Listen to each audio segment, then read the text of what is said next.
chewing the fat and talking hotel tech. It's time for Two Smart Fellas. Hello. Welcome back from a 65-hour flight. On to the next 14-hour flight. Pow. Okay, so Fabian, it is Monday, the 15th of January 2018, and this is the Two Smart Fellas podcast. Fabian's back in Singapore. Woohoo! And I nearly beat you for this year. So far I'm ahead from country perspective. I think you're going to win. I think you're going to win in terms of the different cities where we plug in for the podcast. But welcome back, Fabian. You're suntanned. Got my hair done. Did you notice on LinkedIn, different people are noticing your suntan, my beard, my sweater? Yeah. So I'm wearing the most... It looks a bit like a girl's one. Well, yes, maybe. That's okay. I'm wearing the most French T-shirt I could think of. I've got two of these. One's thicker blue stripes because today is a special request. It's not a usual podcast. We're doing a special request for one of our community members, one of our audience, one of our friends, Claude Benard. Hello, Claude. Yeah, hey Claude. Bonjour, ça va? And we'll do that. But Fabian, welcome back. Thank you. You were in Brazil for 3 years, 4 years. How long were you there? Literally like years on end. I was there, last year and this year. Yes, exactly. Yeah, New Year's and Christmas there. No, it was awesome. It was really, really awesome. So I'm looking forward now to get stuck into 2018. Welcome back. And later this afternoon, you're flying to New Zealand. In about 3 hours, 4 hours. Okay, so I did share the question. Okay, so today is a question and answer request on behalf of a blog, and I said, sure, we'd be happy to support the blog and answer the questions, but how we'll do it is via video, because I think that works for you and I. This will then be translated into French. So let me press some buttons and let me know if you can see what I'm doing over here. Salon du e-tourisme, Voyage en multimédia. Yeah, Salon du e-tourisme, and it's this is the conference. Looks nice. And big ass stage, crikey. Yeah, Valentine's Day, February 14th. So I don't know how the attendees will get away from not being home for Valentine's Day. And buy one get one free ticket. Yes, exactly. So this is an annual event, and Claude, again, there you are. Hey, Claude, bonjour. Bonjour, Claude. So Claude is one of the bloggers for this particular event, and as part of this event, they have a blog, as I mentioned before, and it's all French content. But like I said, we'll translate this into English, into French. And in terms of the event itself, I haven't been myself, but if you look at the, what do you call them? List of experts? Yeah, well, the trade show exhibitors, exposants, I think that's exhibitors. It's all very digital. It's all very media. Yeah. It looks like you've got a reputation company there. And I did go through this just briefly before. Lounge Up is definitely a hospitality tech app that I'm a little bit familiar with. And of course, Avail Pro Customer Alliance from Berlin, who they're an online reputation company. Good old competitors there. Who? Oh, Avail Pro. Yeah. They're not really a competitor. They make us look good, but they're good people. It's a French event, right? It's a French event, so a lot of the... Oh, look, booking.com. Yes, why not? Always there. Edgar is coming. Hello, Edgar. Do you know Edgar? No. Okay. But it reminds me of this one hotel that you showed the other week in Amsterdam. Do you remember when we talked to Glenn and this really cool concierge stuff? That reminds me of it. Exactly. Mirai, booking engine from Spain, digital marketing company. Vivo were there, Cloud PMS, and anyway, you can see that's a mixture of digital, OTAs. Oh, interesting. Expedia going in as a double branding. I don't know which brand they're pushing actually first, hotels.com or Expedia. Well, both brands produce, so, and hotels.com is very American, right? The Expedia one is still heavy American. Yes, agreed. And Thais are a French. Oh, mobile phone business services from Orange. Interesting. And so it's a mix of digital. It's a mix of hotel tech. Qualitelis, I believe they're a CRM, ORM kind of product. So actually not a trivial event. And if you look at the program, people who are involved in this actual event, I had this up before. Where are they? Okay, let's go to blog again. There's actually quite a really good team that are involved behind here. Anyway, I can't actually find it just now. However, there it is, l'équipe, the team. So these are the organizers of the event. Claude is one of the bloggers. Yeah. And Claude has asked us to answer some questions which will be translated in text. Obviously, we're going to do this in via video. And let's get into it, because there's quite a few questions here. Yeah, and, let's do it. Can you see my screen, right? You can see? Yeah. Okay, so just as an intro, the question here is, what motivates you in your journey in travel tech or travel digital media? So specifically, Fabian, what motivates you in your journey? We call it travel tech or hotel tech. What's your driving force? What's the driving influence? What motivates you? I would say to make it more easy and to bring it into the 21st century. For sure. I kind of always feel when I go into hotels, I go like, your tech is so outdated that if you look at it, there's a clear differentiation between, hey, that's what I use as a consumer and it looks really cool and really techy and it can really help me. And then I go into the back office and I have to work with this all clunky stuff. Yeah, absolutely. And I think tech can be sexy. It doesn't need to look really old and really horrible, because I think for a long time we've forgotten about the as a service part. Yeah. And the customer excellence, the service excellence, the way the support is, the way the design of the system is. I mean, let's face it, a lot of tech companies that have become bigger and bigger, they didn't need to innovate because it was them. I mean, remember back in the day, it was Opera and there was Opera, right? Yes. And don't worry about the UI because where are you going to go?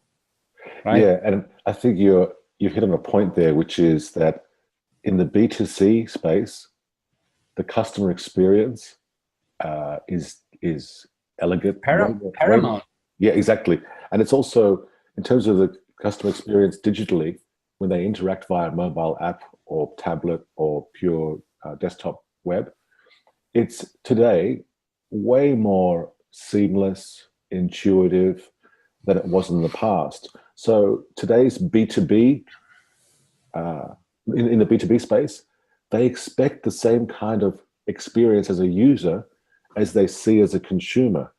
So when I log into my PMS or if I log into my CMS in terms of maintaining my website or booking engine, all of a sudden I'm looking at possibly clunky, outdated systems or not a great digital experience. And I think today's B2B users expect the same kind of experience that they see on B2C. Oh yeah, if you're still in the mindset of B2B selling B2B, you need to start thinking, I'm selling my B2B like I sell B2C. Yes. Because essentially, I need to make sure that you as a user, first of all, what do you get out of it? And then second of all, what does the further stakeholder population in your surroundings get out of it? There's still what troubles me, there's still those questions around, oh yeah, but what's now I put that in and I understand everything, but I need those numbers. The numbers need to match. I mean, I don't want to invest money in order to get a return on investment. And it's think about it the other way. If you don't do it, what is actually going to happen to your hotel? Right? Yeah, exactly. That's the context we should focus on here. The travel space, but specifically the hotel space. And some of the follow-up points here to this question about, motivating us in our journey. I mean, I agree with you completely. It's to keep things simple. And the example I always give is if you're asking a supplier to explain their solution and it's a 20-minute conversation and you're still not exactly sure, a really good approach is explain to me like I'm 5 years old. Or Chris Snyder, I'm not sure, do you know Chris from Centara in Bangkok? American guy. Most probably would have come across him, yeah. Yeah, so he's got a hashtag now, or I think it's in his LinkedIn bio, which says, explain to me like I'm 2 years old. Now, he's a very experienced hotel revenue manager, cluster revenue manager, but he has that as his hashtag now, or as in his bio, explain to me like I'm two.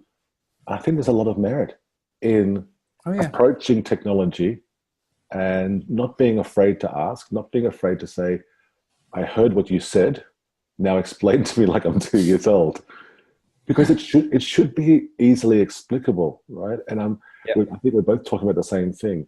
The whole, the way a hotel represents themselves, whether it's on mobile or tablet or desktop, of course, that needs to be seamless and responsive.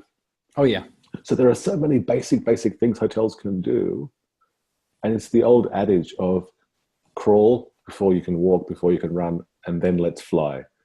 And we see this day in, day out. And I think one of the other follow-up points here, which is something that you and I live and breathe every day, is about selecting the best technology. And that is the headache, that is the challenge, that is the key focal point, because our hotel tech space is so fragmented, right? It's look at integrations. Oh, can I work with you? No, why not? Oh, I don't have that integration. Okay, then I move on. But I don't really want to work with them, but they have the integration. Can you do the integration? Well, I can only do the integration if you actually sign up. Well, I will only sign up if you have an integration. And it's this typical chicken and egg thing. And I just go like, let's just cut through all that BS. Mm-hmm. First question first, do you want to work with our technology? Does our technology actually solve your problem? Because I can sit there and I tell you all those stories and gimmicks and fancy buzzwords, and none of it you're ever going to use. Yeah, exactly. Like a bit like the opera locator, where you can type in where the guest is. Like, who on earth does it? And which guest will come to the front desk and say like, oh, by the way, can you say for the next 10 minutes I'm in the bar drinking a pint? Actually, I have to step in here because we had this functionality in HIS Paragon, AS400, exactly, guest locator. And this is the example. You're in a large resort, but actually, you know what? Now that I was just about to explain it, but then I realized, hang on, people aren't calling the guest via the hotel switchboard. They're just pinging them directly on the phone. Yeah. The use case used to be, guest is expecting a phone call. They're going to be in the bar for the next 15 minutes. If that call comes through, patch it through to the bar. And yeah, that was great functionality. But that was back in the day when people didn't carry smartphones and communications weren't so open. So, but you're right. And I think that the bigger challenge and the point I want to make on technology is that your vendor, whether it's a digital agency or a PMS company, or a CRS company, your vendor will explain their solution possibly with some bias or possibly from a very limited perspective. They know this part of the ecosystem. However, we're talking about the entire customer journey. And whilst the technology is fragmented, the perspective of the suppliers is sometimes fragmented because they're coming at the solution from their point of view. And so ultimately, I think it's the responsibilities on the hotel or the travel company or the villa, the lodging business, to be educated. So for sure, conferences like Salon du Tourisme, our podcast, are different sources. There's many sources of information and knowledge. It's just identifying what's valuable information and what's just a thinly veiled sales pitch disguised as education. Do you know what I mean? Yeah, no, it's the reason why you want tech is because you want to solve a problem. It might be productivity, it might be driving revenue. Don't mix and match and just think like, oh, give me that review tool so I can maximize and drive all my revenue across all direct channels. Well, it's a nice side effect that you have, but essentially part of it is that you want to bring up your online reputation. It's part of it is that you can increase your productivity in order to talk to the guests and make sure that you answer those comments. It's the same as like, oh, I want a revenue management system to drive only my direct bookings. Well, no, it drives both, because if I send, until we're at a stage where rate parity is completely gone and we can have different rates across different channels in a public environment, you will drive one or the other. Will be a side effect, the better placement here will drive your overall, but then you can have things like tripties to help you convert, right? So there's a lot of things that you need to think, what do I actually want to solve? Yes. And then I will go for that, right? And then, as you said, forget the sales pitchy stuff. Can you help me solving that problem? Great, you can do all that other stuff, but can you solve that problem? Yes, exactly. And I think that problem, or the business pain, as it's sometimes referred to, ultimately comes down to the vision and long-term strategy of the property. And this is one of the points that Claude raised. And I'm reminded of, Fabian, the work you and I did in the consultancy you were doing with ideas, in that your vision, your journey, your position in the market is X. Where do you want to be? How much leverage do you have? Because, I mean, even let's say a hotel comp set. What is a hotel comp set? Okay, let's say you're in the south of France, in Nice. Who are your competitors? Or are they just the hotels in front of the ocean there, on the Côte d'Azur? Or if you're the Negombo Hotel, which is a luxury property, is it just luxury properties? Because an Australian looking at Nice will have different considerations of potential hotels versus somebody from Paris or Lyon who's going to Nice. Agree. So even that simple example, I think, is part of what I'm trying to say, is how a hotel really needs to understand who they are, what market they cater for, how effective, what is their real price value proposition, and manage accordingly on a, let's say, short-term tactical basis. What can we do opportunistically versus what is the long-term strategy? Yeah, but you know as well as I do, if we have long-term strategies, it's kind of, you build this budget plan for 3 to 5 years and you have all those fantastic ideas. Halfway through, all the people are gone. And new visions come in. And second of all of a sudden there's crunch time and we completely forget about the vision, because all of a sudden we kind of go, no, now you got to do this. I mean, my favorite one is when you look at budget plans over year, it's 1 year ADR, 1 year occupancy, 1 year ADR, 1 year occupancy, right? Yeah.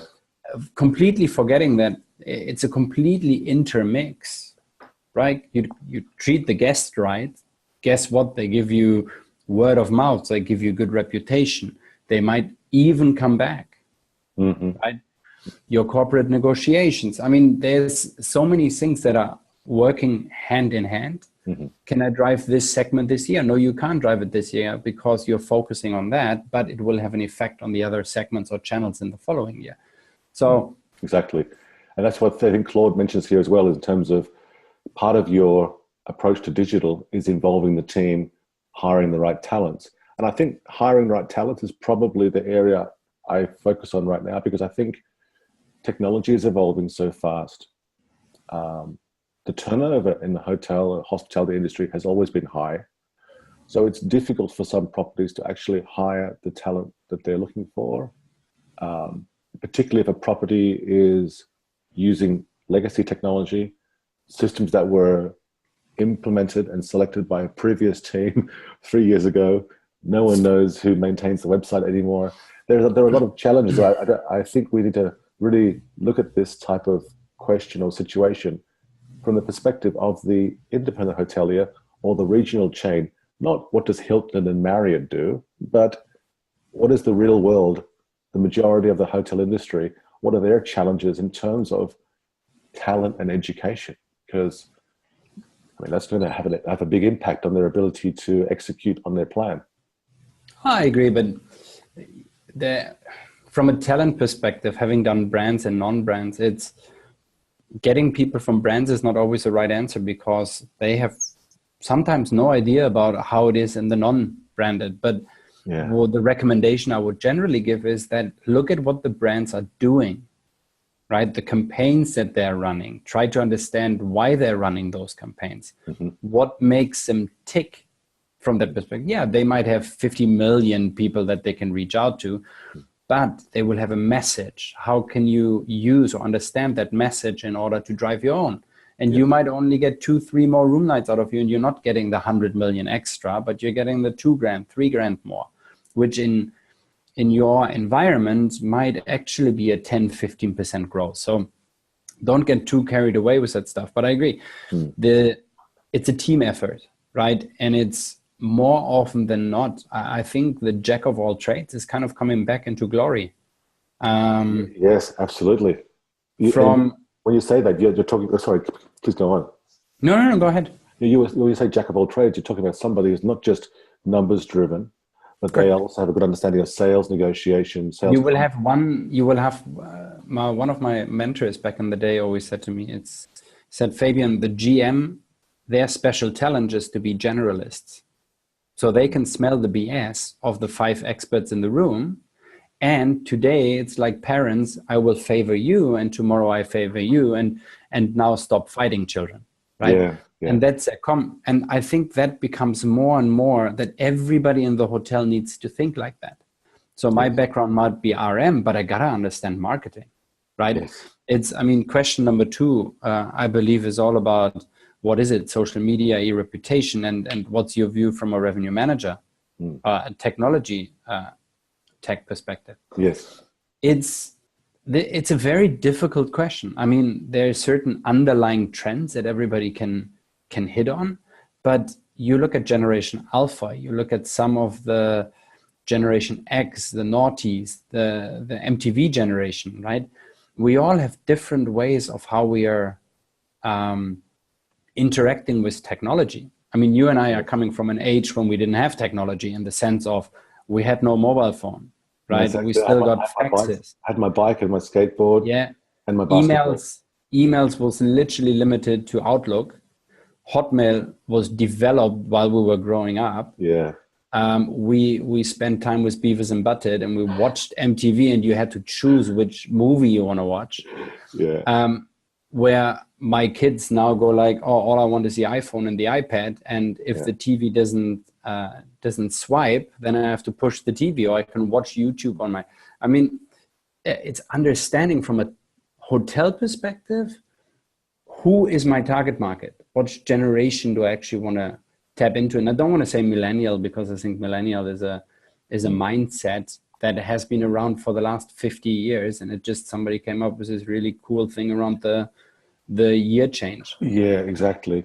And this social media, for example, I want to say something about social media, because I mean, social media is a category, but within social media, you have lots of different platforms and brands. And so I'll just start with B2B.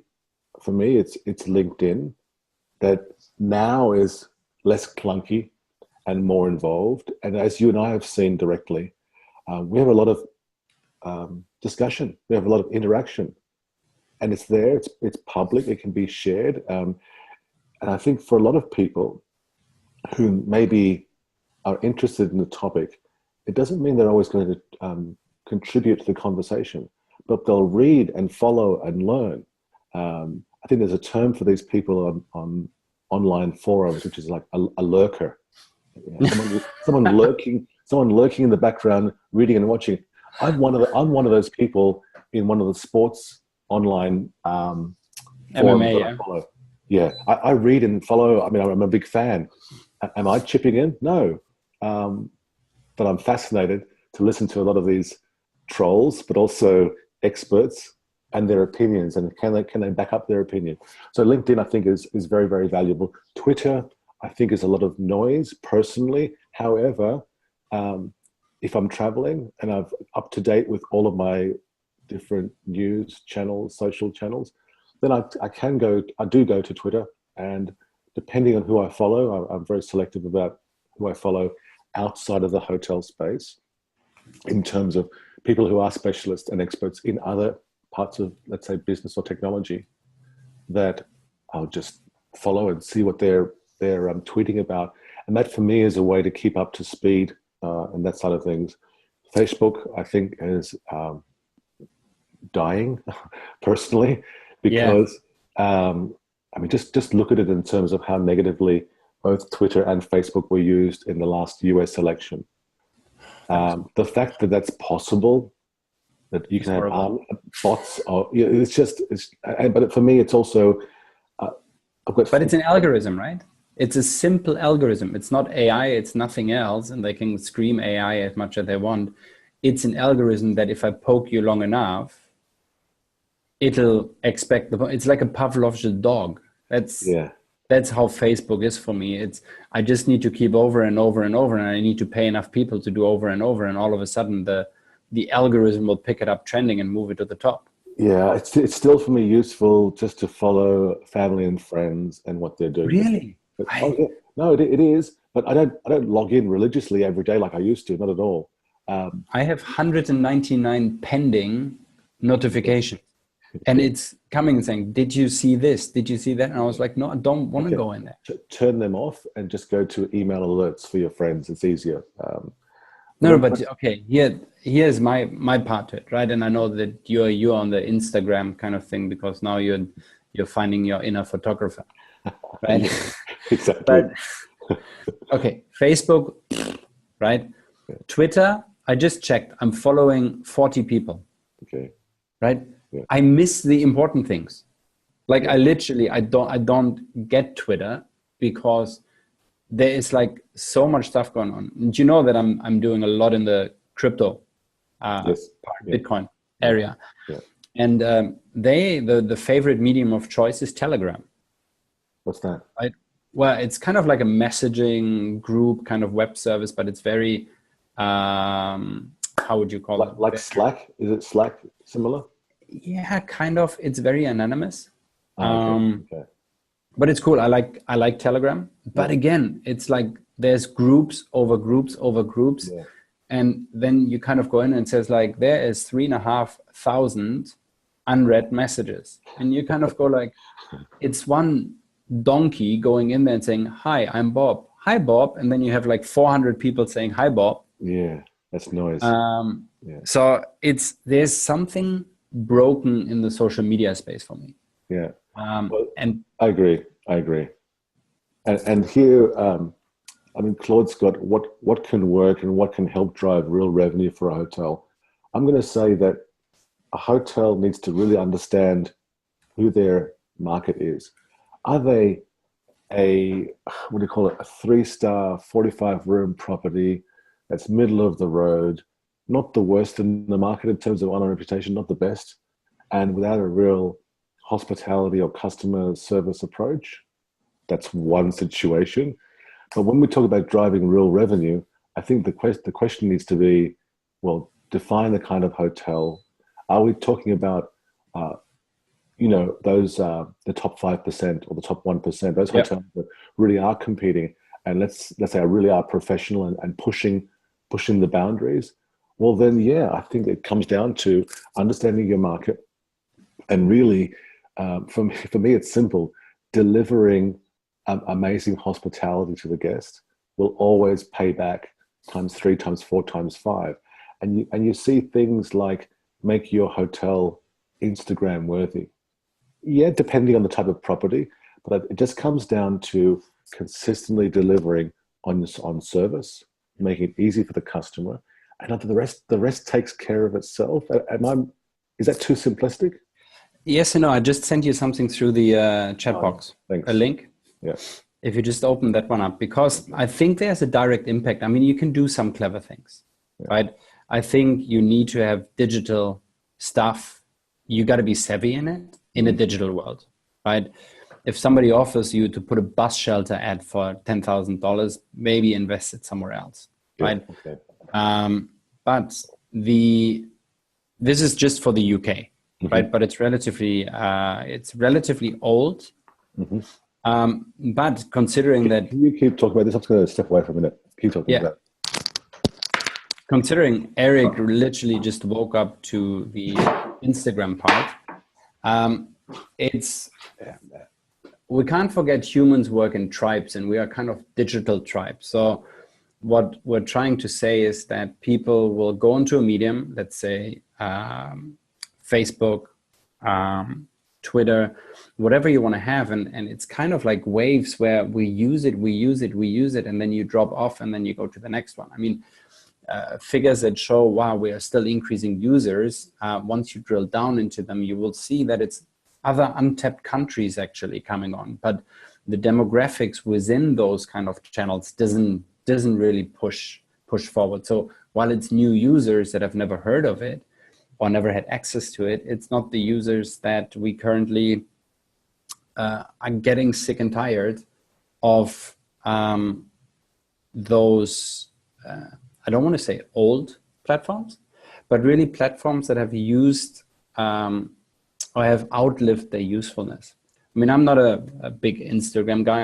I love to make pictures, but I kind of take 100 pictures of the same thing, hoping that one of them will turn out right. And the other 99, unfortunately, don't have the dedication or discipline to take it out. Now, where hotels and revenue manager and commercial managers need to grow up is that the lines have been blurred since a long time between RM and digital.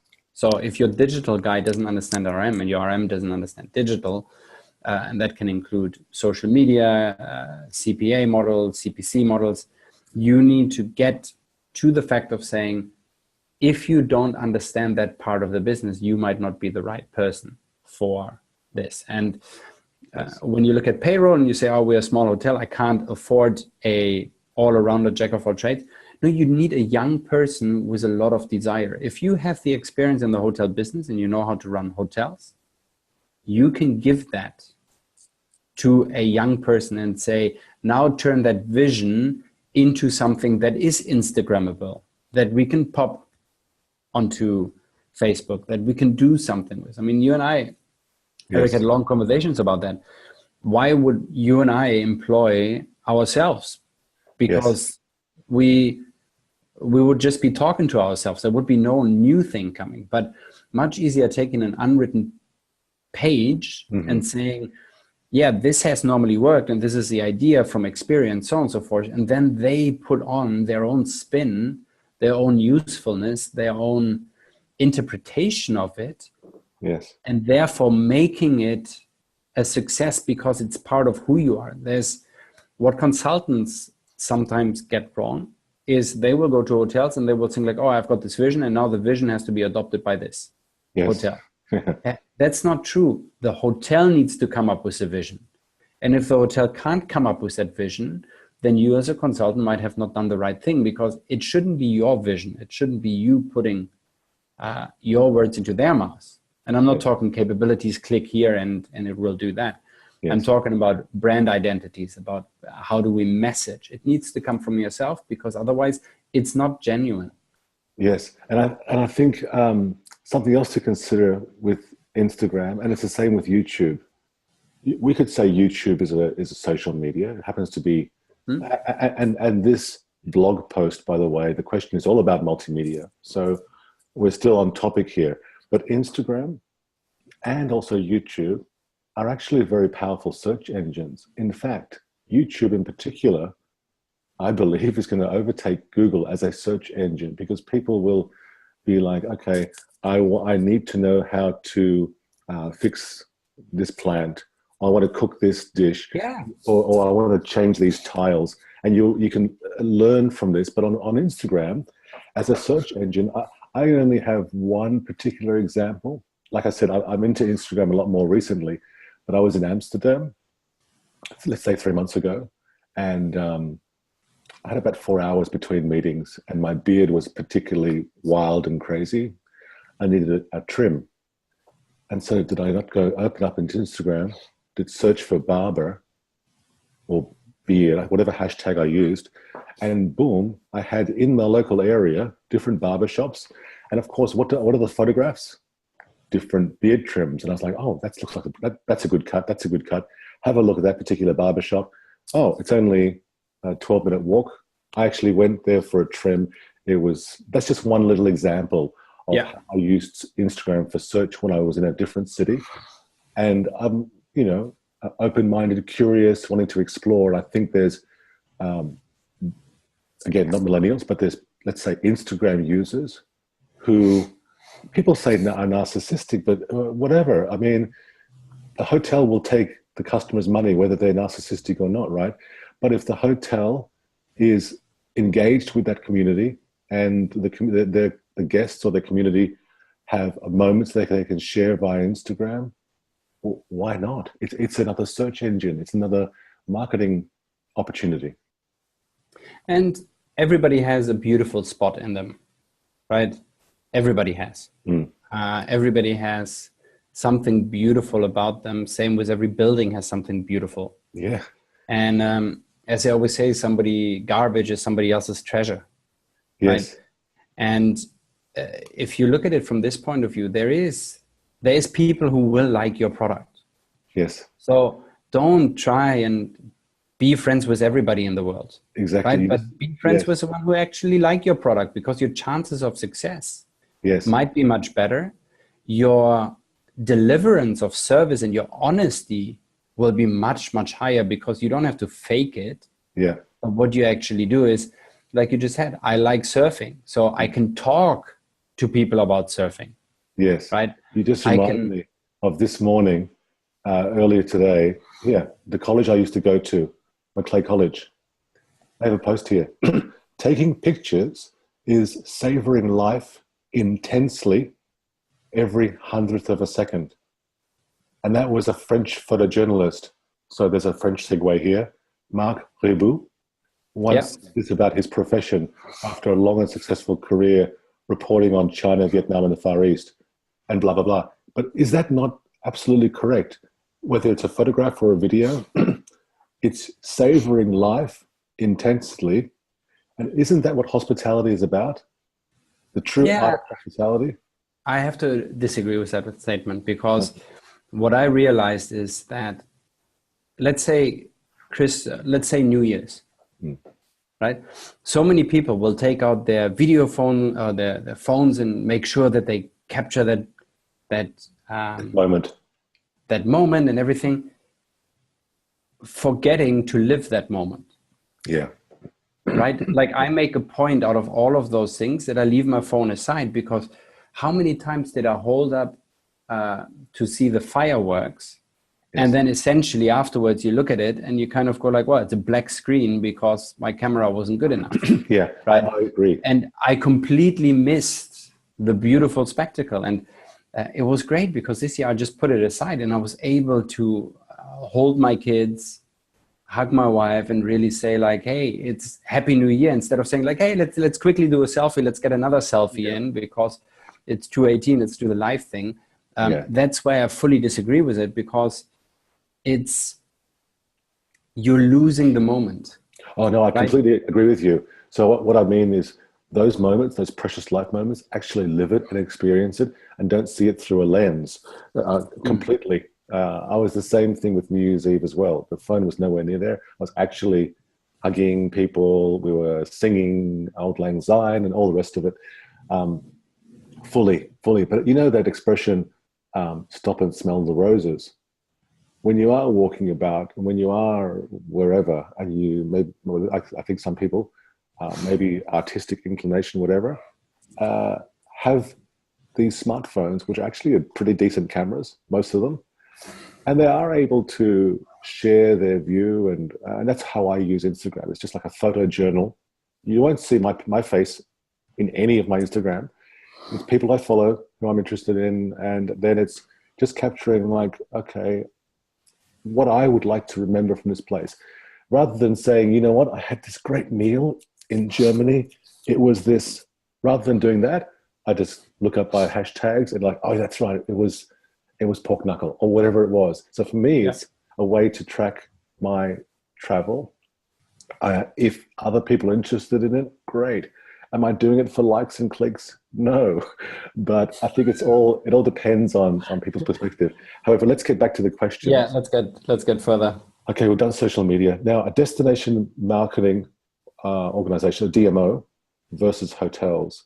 Can you see synergies in the travel tech world for a hotel, or is it just marketing and branding adapted to the DMO destination where the hotel is located? This is interesting. And let me start with this, please. So the destination, the DMO, the destination itself, are competing against Booking.com and Expedia, right? Because they are far and away the most dominant online travel providers. However, where they're weak is local knowledge about the destination. So where the DMOs tend to be weak, as a generalization, it's not always correct, is on digital marketing. So Booking and Expedia dominate paid traffic and earned traffic. The poor little DMO with a government budget or whatever it is, people may not necessarily find their portal, but if you do happen to stumble upon a great destination website, you're probably going to see a lot more really rich and valuable local information, way more than you'd see from Booking or Expedia. And this is where TripAdvisor is also quite strong. So I think that the destination itself, like the hotel and the destination, have a big advantage in terms of deep local knowledge, but then no one's listening or no one's seeing this data. And that's my general take on DMOs versus OTAs, but also versus the hotel itself, in terms of how effectively can the hotel market itself. Because if they put in the same information on all different channels, well then where's the value in booking directly or via DMO? If all of your product information, all of your, let's say, your story is diluted next to 4 or 5 other hotels in your region. You know what I mean? I think one thing also that always bothered me about DMOs is it's like they're still thinking, oh, we got to do this offline stuff. Right? We still got to be very traditional. We can't be too extravagant. We can't really do that. And then you have the other guys who just do it. Yeah. Yes, exactly. Right. And it's you have to understand what your destination can give. Right? Yeah, you can't do individual hotels and say like, hey, you, Mr. Hotel, let's do that. But it's about what can I do for the overall destination so that we get more footfall, so that we get more something, so that the overall market benefits. You as a hotel then need to be part of that in the sense of, now that I bring those people, what are you going to do with them? Right? How do you get them to you right now? And I agree, it's not DMO versus hotels. I think hotels are always in the crossfire between DMO versus OTAs, OTA versus OTA, DMO versus DMO, right? Yes. And we're all trying, let's not forget, we're all trying to go after consumers, right? If you take it as a blanket thing, we're not in the business of attracting camels. We're here to get travelers to our destination. And I remember when I looked after Croatia, you were to a certain extent competing with Turkey at a certain extent, at a destination level. Yeah. Because you and I would say, hey, let's go to Europe, let's go to the beach. Okay. Yeah. Google it. You will have, hey, really cool beaches, Turkey, really cool beaches in Croatia. Yeah, exactly. Let me figure that out. And then you kind of drill that down. And that's where I see the DMOs really having to go and say like, okay, what do I actually have in my destination that sets me apart from everybody else? Because if I can drill that down, then I go to the next level. And that comes, exactly as you said, it comes down to the locality. It comes down to the localness. And I know that Singapore tourism, I find spectacular how they do this stuff. And really, we're a digital nation over here, right? So everything is digital, but how they embrace the locality of it and trying to bring that out and say, we have those different vibrances and you can do X and you can do Y. And again, you will appear to a certain target audience. Yes. But somebody who doesn't like cities and doesn't like architecture or doesn't like the heat will most probably not come to Singapore. Yeah, actually, that's a perfect segue into the next question. In fact, what I'll also add before we go on to the next question is that it's like Fiji or Bali to Australians. So if there's a volcano in Bali, well, Aussies will probably go to Fiji. And equally, if there's a big cyclone or a typhoon, I think they call it, in Fiji, guess what? Bali benefits. But next question is about you and I particularly having experience in the Asia-Pacific market. Yep. And you just touched upon this with Singapore, which is perfect. So India has emerged as the fastest growing outbound travel market. And the World Bank says the economy has huge potential and projects growth of 7.3% in 2018. What's your best advice for hotels in Europe who want to get their fair share of the Asia-Pacific travel market? Any special tips for China and India? You go first. This is a huge question. It's a big question. Okay. First Remember, of all, from a European perspective, this is a French blog. Okay. That's fair enough. Okay. Asia is not one country. Okay, Exactly. let's get that first of all straight. Or one market. Or one market, exactly. So you have Southeast Asia, you have Australasia, you have North Asia, right? Why you can't just say like, oh, I'll throw that out, I'll throw Chinese out to Asia and everybody will come. No, and guess what? The Thais don't speak Chinese. Neither do the Indians or the Indonesians, right? So the cultural differences are huge, are tremendous. The way marketing works, the way collateral works, the way you can do business, conduct business. I mean, there's a couple of unicorns in Indonesia that you will never have heard of. If I go and say to a European guy, have you ever heard of Traveloka? No. Well, it's $1 billion company in Indonesia, and guess what they are? They're bigger than Booking.com, right? Have you heard of, what is it, GoJet? Yeah. It's like Uber on a motorcycle. Indonesia, but on steroids. Yeah. Right?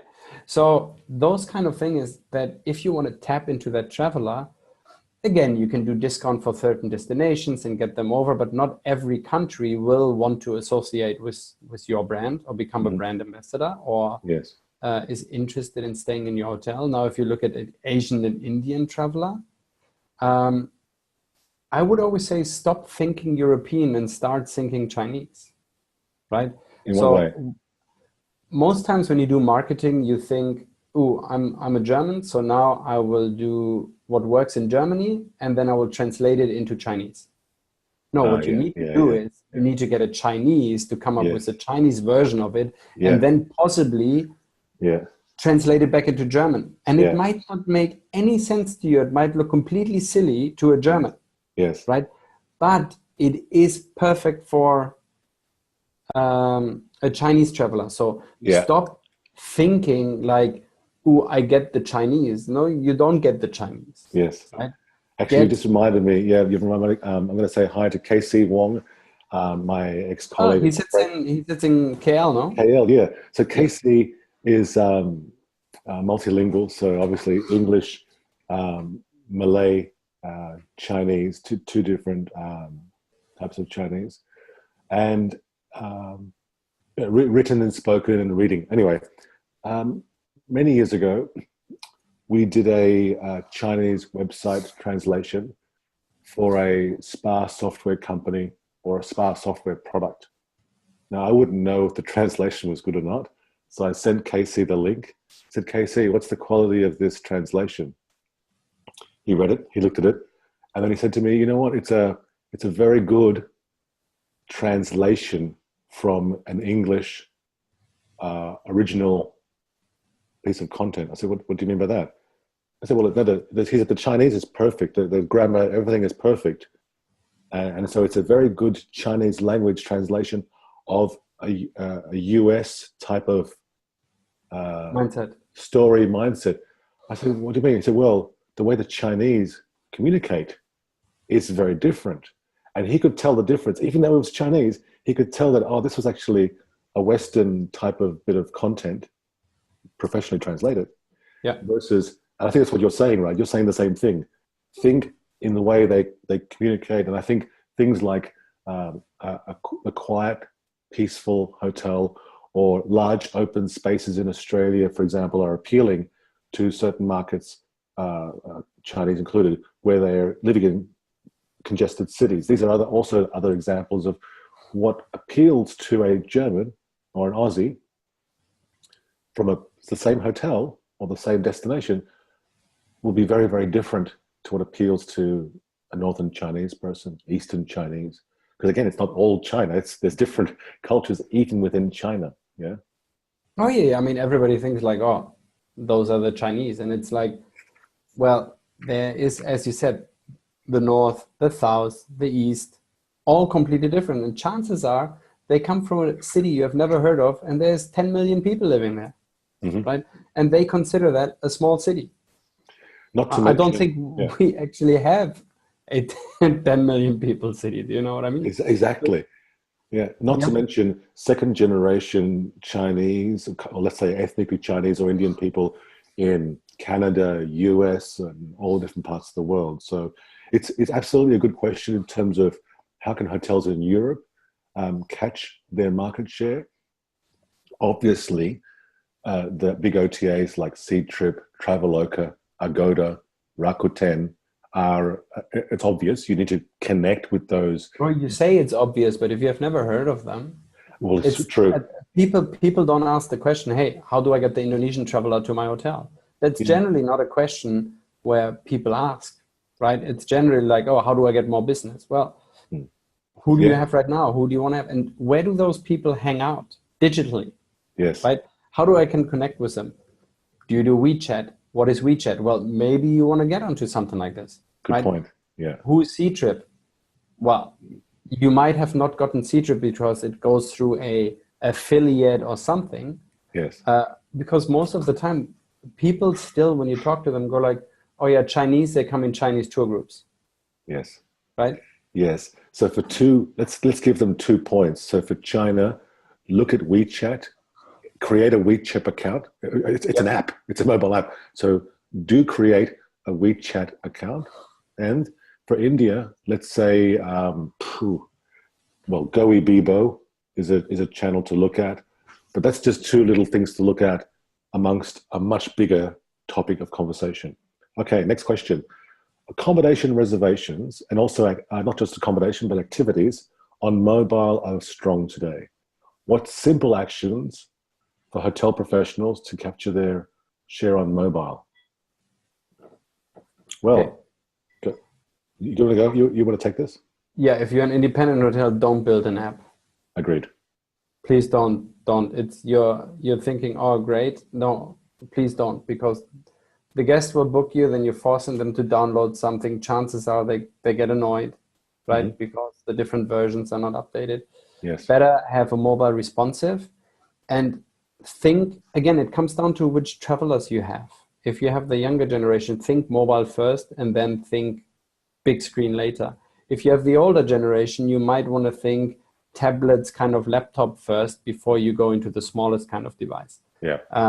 My wife, for example, she uses only the mobile phone, and she hates using a computer because she can do everything on a mobile. Where I still hang out with my laptop and try and get that stuff done and do a lot of research on mobile. Yeah. And I'm sure I'm not dissimilar to yourself or other people, that you have a lot of digital moments. And if you type into Google digital moments 2015, they have a really cool infographic about this Amy having 419 different digital moments. If you just type digital moments Amy, yeah, and then you go on pictures. That's the one, first one. Amy Whiteheart, you mean? Amy? No, top left. So I just called her Amy, but it's part of a travel trends mobile thing, right? Okay. And it shows what people are actually doing before they actually book something. You can see searches, video, web pages, so on and so forth. Yes. It's not all related to your hotel. It's faith to choose. Yes. But you want to look the best you can when it comes to mobile. High definition pictures, not that pixel blurry thing that you took 6 years ago. Yes. No, chances are even your iPhone is better at doing that. Then get some imaging software and then pop it up, make some videos, make some... think of taking your wife or your husband out on your anniversary and how good you want to look. That's how you want to present yourself digitally. Yes, exactly. And what I'm going to add here is that video, obviously we're actually answering this blog Q&A, which is text, but we're answering via video. It'll be transcribed and translated, as I mentioned before. However, video, I find, is much more engaging and more meaningful for today's consumer. How many hotel websites do you go where there's something in terms of the imagery different to what I see on Booking.com or TripAdvisor or Expedia? How easy is it to do a video? There are professional companies who provide this service, or freelancers who will do this for you, or Instagrammers who are probably videoing around your property right now. So you need to have the very best digital content on your site as a minimum. Yeah. Video should be done professionally.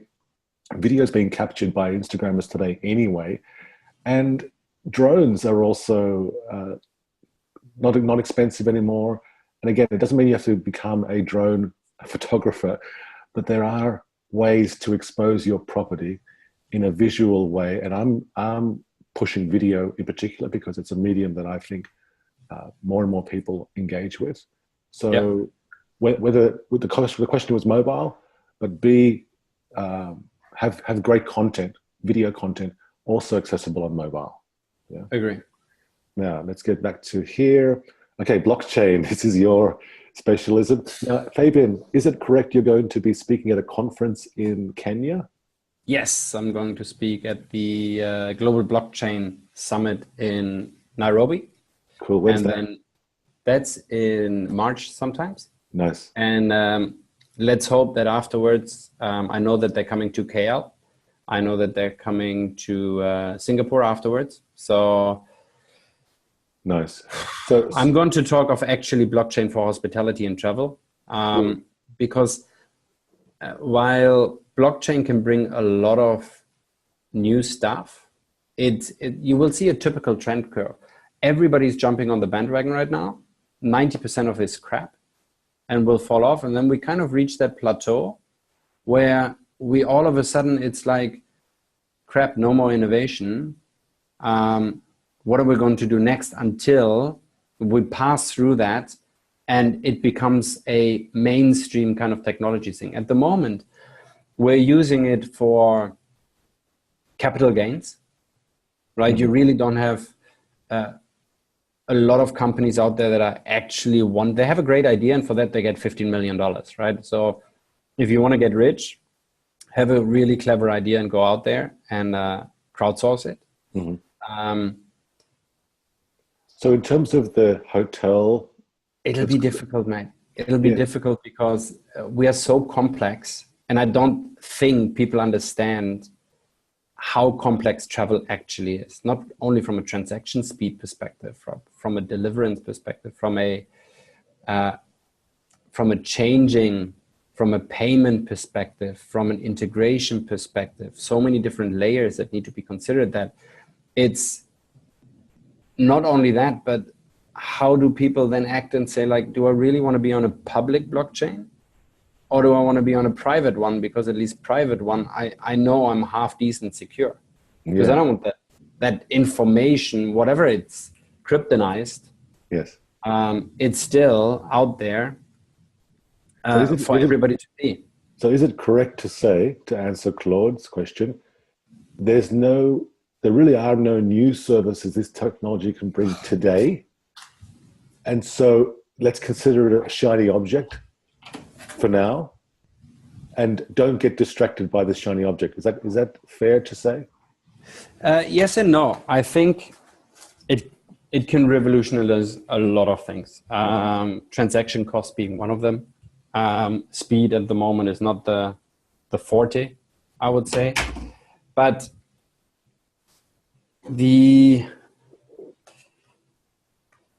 God, how do I answer that? There are other things sorry, go on. There's some cool things there that are indirectly related to tech. I mean, I wanted to invest in one of those ICOs, and I looked at, there were 35 different companies that are listed under tourism and travel.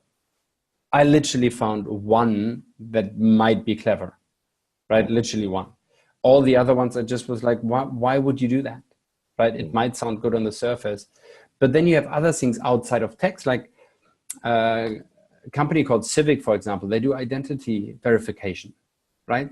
That's a cool thing, that you essentially don't need a passport anymore because you're biometrical scanned anywhere you are. Like your devices will automatically kind of like touch of a button. What's that company name again? Civic, C-I-V-I-C. Okay. So that's really cool that you don't need to go another password, another verification, another kind of, it's like this Google Forms where you type your first two letters and it will then expand all the forms. Yes. But on steroids, super secure and everything. That I can see that you can just like walk through the airport and it pings you and it will find somehow your mattresses, and therefore you can pass through immigration without being queuing up, doing your stuff, so on and so forth. But it's going to be an interesting journey with regulations and maturity that we require. But for the moment, people in hospitality, it's a buzzword. We're nowhere near for an application that is really scalable and viable in the technology space for hotels outside, and I'm excluding payment gateways because I think that's one part. But all the other stuff, let's keep it as a buzzword for the moment. Cool. Okay. And then finally, what message or wish do we have for the readers of the blog of Salon et Tourisme in France, particularly their journey in multimedia, Voyage and multimédia? I will start with saying, continue to read and learn via the blogs. I think video is an emerging medium, hence we're answering this Q&A in a video format because it's easier for you and I to chat for 45 odd minutes and arguably produce more content, or let's say communicate our meaning better than if you and I typed all of this out, right? So my message is continue to be curious, listen, learn, ask questions. Like Claude has asked us questions today, and we're happy to share our insights and understanding. Anything else, Fabian, you'd like to share with the readers of the blog Salon et Tourisme? Yeah, do what you do best and stay true to yourself. Don't try and fake it, but equally be open enough to learn, as you said, new things, right? It's not true an old dog can't learn new tricks. I agree. You can learn new tricks. You might not like those tricks and you don't want to perform those tricks on a daily basis. Yes. But you want to know about those tricks and you want to be able to do those tricks if required, especially when it comes to digital, because otherwise you might be left behind. And by the time you then get up, it's going to be too late. So live and learn, and yes, don't be afraid to make mistakes there. Yeah, absolutely. Perfect. Fabian, thank you for doing this call. You've just come back from Brazil. You're about to fly to New Zealand. Thank you for that. I'm just going to... You see who I spend time with in between my flights? Thank with you. Thank you. And our 64 subscribers now. But come on, people, we want to get to 100 before the end of January. We've had a nice little Christmas, New Year break. We're getting back into probably next Friday we start again. We've got so many topics people are asking us to speak about: social media, B2B marketing, booking engines, revenue, the revenue manager's role, revenue manager 3.0. So there's plenty of stuff that the community are asking us to talk about, even before the stuff that you and I have also shared. So bon voyage, Fabian. Bon voyage, and we shall speak shortly. All right, mate. Take care. Bye-bye. Ciao. Filles ou garçons.